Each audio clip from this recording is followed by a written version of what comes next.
નમસ્કાર, હું સુરભી વાલવા. આપ જોઈ રહ્યા છો આરપી ગુજરાત ન્યૂઝ રાજકોટ. રાજકોટમાં નવરાત્રીનો ઉત્સવ જોરદાર રીતે ઉજવાઈ રહ્યો છે. ભક્તિનગર સર્કલ પાસે આવેલ ધારેશ્વર મહાદેવ મંદિર ખાતે જય અંબે ગરબીનું આયોજન કરવામાં આવ્યું.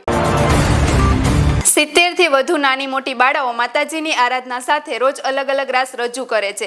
ધારેશ્વર મંદિર વર્ષોથી ગરબી અને રાસ માટે જાણીતું છે. છેલ્લા 51 વર્ષથી અહીંના બાળકો ટીપ્પણી રાસ, મોગલ રાસ, ભુવા રાસ, પંજાબી રાસ અને કોમેડી રાસ જેવા જુદા જુદા રાસમાં પ્રદર્શન કરે છે. નવરાત્રીના પવિત્ર પર્વને ઉજવવા માટે બાળકો પોતાના પરંપરાગત નૃત્ય દ્વારા માતાજીની આરાધના કરતા દેખાય છે.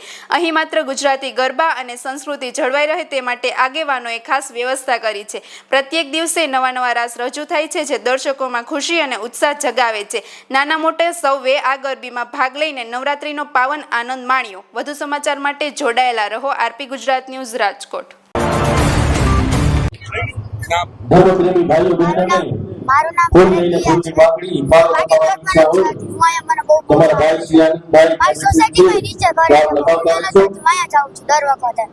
Thank you.